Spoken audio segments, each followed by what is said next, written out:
Segons la consultora Uniform Market, la indústria de la moda a nivell global està valorada en 1,79 bilions de dòlars i agrupa 430 milions de persones arreu del món. La majoria, sorpresa, localitzades al sud global.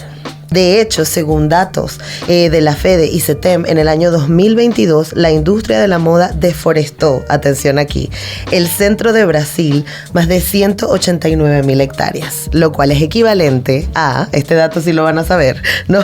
A más de 378.000 estadios de fútbol. O sea, esa es la cantidad. Pero bueno, hoy intentaremos solucionar. Así que buscar alternativas. Sí. Además, buscando alternativas que nos puedan ser útiles tanto para las personas que vivimos en el norte global como las personas que viven al sur global y que son quienes experimentan, ¿no?, esta explotación.